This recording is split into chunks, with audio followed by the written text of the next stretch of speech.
তারা মানে আর স্কুলত মাইক কলে হিপটিজিং করে তারপরে বিভিন্ন রকমের টিয়া তুলে তো কিন্তু তারা স্কুল ফুয়া পায় নারা তো আমি মানিত না পারি তারা নানা মানা করছি মানে সাইড জানি তো তারা নারার গুদ্দি খুব লইয়ে কবলে আর বন্ধু তারা তেরামি করে তো তারা ফাই কেউ না ফাঁড়ে ফাইয়ে আর 30-40 জন মানে আর শুয়াই ফেলে মানে মস্কারি করি। আমার বন্ধু একজন রাতুল বলছে ঠেট দিয়েছে মেয়েটারে, মানে কি বলছে সুন্দরী বলছে, সেজন্য ওরা মনে করছে সুন্দরীটা আমি বলছি। আমারে প্রথমে বাথরুমে নিয়ে গেছে, ওরা সবাই আসছে 10-15 জন এরকম হবে। আমার বাথরুমে নিয়ে বলতো তুই সুন্দরী কাকে বলছে, আমি বলছি আমি বলি নাই সোয়ার মারে দিছে, কান বেড়াই ঘুষি মারছে, সোয়ার মারছে অনেকজন। দর্শক এই যে ফুয়াগুন দেখতে লাগুন তারার ভবিষ্যতের হতা চিন্তা আমরা করি আর তারা চেহারা নদাহার। তারা দুইজনই প্রবর্তক স্কুল এন্ড কলেজের শিক্ষার্থী। 10ম শ্রেণীর এক ছাত্রীরে উত্ত্যক্ত গরিবের বিষয়ের কেন্দ্র করে প্রথমে তারার মধ্যে হতাহাড়াহাড়ি হয়, ইয়ান এক পর্যায়ে মারামারি এবং ধামাদিয়ে হোবা পর্যন্ত ওই। এই সময় গুরুতর আহত এরা এক শিক্ষার্থী চট্টগ্রাম মেডিকেল কলেজ হাসপাতালত ভর্তি আছে। এই বিষয়ে আহত শিক্ষার্থীর বাপে অভিযোগ করি হয় প্রথমে পরশ কুমার প্রিন্সিপাল পরশ কুমার ফোন করছে অনর ইঞ্জুরি হয়ে মেডিকেল পাঠাই। আজ কীরকম ইঞ্জুরি কত ইঞ্জুরি হয়ে দিতে পাঠাই তো তারা আর হাসে লুকাই বিভিন্ন ধরনের লুকাইতো চাই। তো আমি জিজ্ঞাসা করলাম হরে হঠাৎ মেডিকেলত এমার্জেন্সিতে আছে, তারপর আমি ট্যাক্সি এমার্জেন্সিতে আইলাম, দেখলাম যে সেন্সলেস অবস্থা, তার কোনো জ্ঞান নেই। এরপরে স্কুল কর্তৃপক্ষ মন্ডলী বা শিক্ষক দ্বারা এটা পাঠাই এমার্জেন্সি, এটা তারা লুকোচুরি করছি ওদের অনর ফুয়া সিরতুন করে গিয়ে আহার যেন আজ অন্য ধরনের খবর পাই। আর পরে ফিজিক্যালি ইঞ্জুরি করা হয়েছে, এটা পুলিশ কেস, এভাবে স্লিপ করবেন, এভাবে ট্রিটমেন্ট হবে।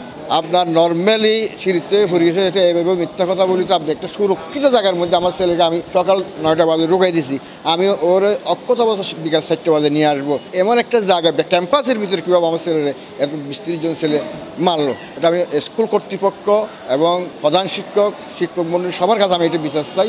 এইসব অভিযোগের বিষয়ে জানতে চাইলে স্কুল কর্তৃপক্ষ হয় আমরা গত দিন যখন লাঞ্চ পিরিয়ড হলো তখন 2টা 3 মিনিটের দিকে আমার কাছে খবর এসেছে যে উপরে একটা মারামারি হচ্ছে দুটো গ্রুপের মধ্যে। ইতিমধ্যে যে আহত হয়েছে সামির, তাকে নিচে নিয়ে এসছে।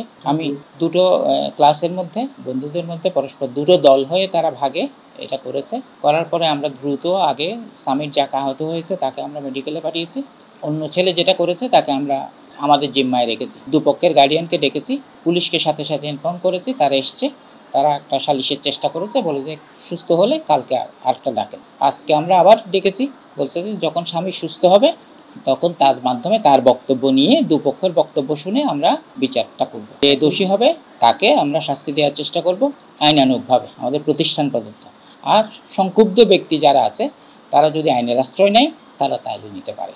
তবে এই বিষয় লইরে স্কুল কর্তৃপক্ষ অভিভাবক সহ পুলিশের লইরে উগ্র মিটিং হইয়ে এই বিষয়ে জানতে চাইলে পুলিশ জানাই বিষয়টা হচ্ছে আসলে ওই ছাত্রদের মধ্যে আর কি, ওই আবাসিক ছাত্র আর অনাবাসিক ছাত্রদের মধ্যে একটা গ্রুপিং হয়ে মারামারি করছে।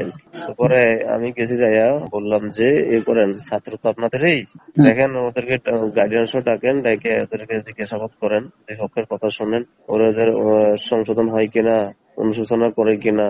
যদি এমন হয় তাহলে হয়তো আপনারা কনসিডার করতে পারেন, আর যদি এক্সটেন্ড পর্যায়ে থাকে তাহলে আপনাদের ইচ্ছা, আপনারা কি ব্যবস্থা নেবেন আমার জানায়েন। আমি গেছি তখন তারা অভিযোগ করেনি, জাস্ট ডাকছে গেছি। এরপরে বলছি যে আপনারা যদি মামলা করতে চান আসেন, এখন তো আসেনি। মারামারিটা হচ্ছে ওখানে কোন একটা ছেলের একটা মেয়ের সাথে রিলেশন আর কি, এ নিয়ে ইনসাল্ট টিটকিরি থেকে উৎপত্তি আর কি, এরকম কিছু। দর্শক ইয়ান হন বড় ধরনের ঘটনা নয়, আবার ফালাই দিবার মতো ঘটনাও নয়। কারণ যেভাবে তারা মারামারি করছি ওই দিন হয়তো এই ফুয়াগর মৃত্যু হইতে পারত। আর মূলত সচেতন হয়ে পেলে এই প্রতিবেদন তৈরি করছি।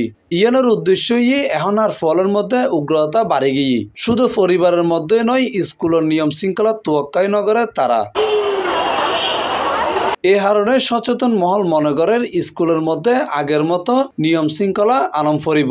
পাশাপাশি তারার পরিবারের মা বাবার মধ্যে তারার ফলরে হরাশাসনের মধ্যে রাহাম ফরিব। তবে এই ঘটনায় প্রকৃত দোষী যে হোক না কেন যথাযথ ব্যবস্থা লব স্কুল কর্তৃপক্ষ, এমনটাই প্রত্যাশা করছি অভিভাবক ও শিক্ষার্থী হল। Mohammad Nizamuddin Tipu, C+ TV, Chittagong.